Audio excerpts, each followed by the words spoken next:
This is basically my reaction to an article I read about feminist self-defense. I'm going to start off by saying, overall, I think it's a good idea. I think it's an excellent idea. I really am a big proponent of anything you can do with de-escalation and using verbal skills first and foremost before you try to get into the palm strikes and the knee goings and the throws and the eye raking and trying to knock people out and things of that nature. Before you get percussive and start choking people, I'm all for talking it out.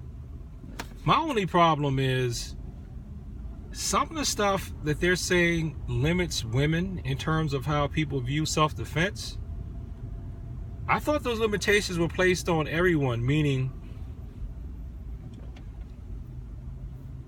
they're saying that it's particularly aimed at women to not stay out late at night or not go to rough areas. Well, she said, use the word she had in the article. To not stay out late at night, to not wear, I guess she said not wear provocative attire, and don't drink too much. Those warnings were given to me and a lot of other guys too in the areas of self-defense. And I'm going to tell you how that was given to men too. Don't stay out late. That's been a given. Because a lot of crimes happen, the later it is at night, the drunker fools get, the higher probability of you getting into it or getting robbed. Because thieves can hide under the cover of darkness. People get drunk without partying. Some of them want to get violent. I'd always been told by instructors to watch where I go. I was also told that in church. But, from a standpoint of sin, watch where you go. Don't frequent certain places. Whenever we ask as students, we ask, how can I do this or that in a bar fight? We're told, don't get into bar fights. So the whole thing of setting limits on where women should go, if anybody thinks that they're going to be able to go anywhere at any time, all willy-nilly to dangerous areas, they should be able to do that just because they're a martial artist. They're going to be in for a rude awakening. Everybody has to watch where they go. Now, the details of where you can and can't go might slightly change based on who you are. And not even because of your gender. Heck, there are places I probably can't go because of my race. There are probably places I also can't go because of my religion too. They hate Christians. I might get beat up. There might be some people that want to beat up people from Maryland. There are a lot of guys that get beat up because they're from the wrong neighborhood. And in some neighborhoods, some of the rough ones, every man is considered to be a member of that neighborhood gang, or every young boy. So the limitation of where to go, that's not something that's just placed on women. Another thing is the idea of a limitation of how women should dress. That's anti-feminist. I've been given that warning too as a guy, like don't wear jewelry in certain neighborhoods. Don't walk around, with stuff on your neck that somebody might want to snatch or rob you for. Some neighborhoods, especially back in the 90s, you wear an expensive jacket, they might rob you. That's still up there that's still an attire warning. Now, of course, I will say men didn't get the thing about provocative attire in terms of something sexual. But there is a thing of how you dress could invoke attention. Negative attention. So that's not unique to women either. That's something that happens to all of us, unfortunately. We cannot walk down the street dressed however we want, absolutely all the time, 100% of the time, and it not affect us. Just like you have a dress code at work, there are unwritten codes of how you're supposed to look at different times, at different places, and people treat you accordingly. Now, the last point I have issue with, don't drink.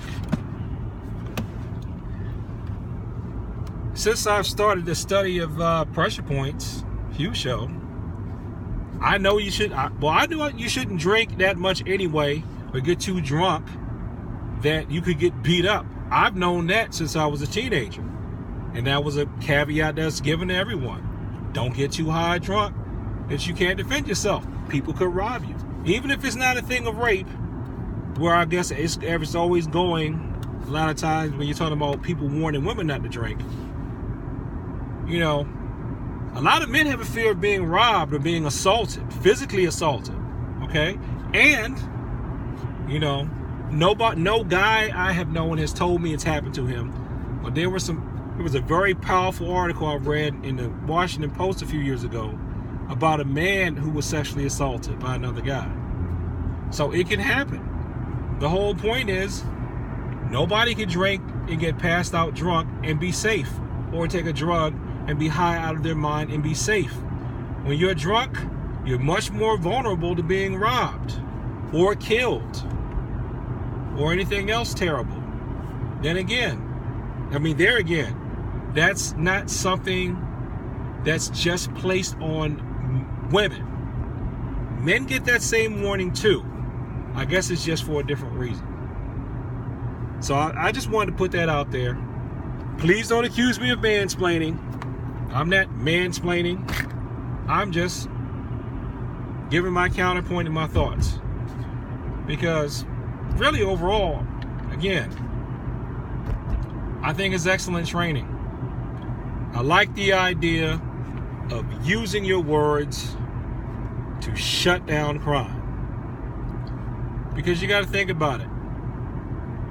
A lot of stuff starts with if people get the words back that they feel makes it comfortable for them to commit whatever crime they want to commit, or they see you're not paying attention, that's when they come after you. They always want an easy target.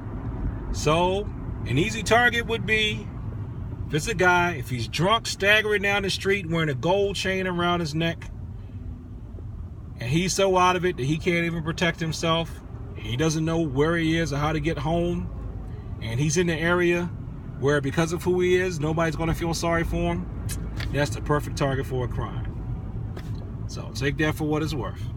Everybody can be a victim of a crime, and we all of us, man, woman, young, old, short, tall, whatever, we all need to be careful and be aware and use our words to not provoke a fight, but to deflect, diffuse, put the fire out of a fight.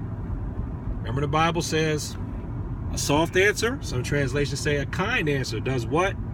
Turns away wrath. Peace.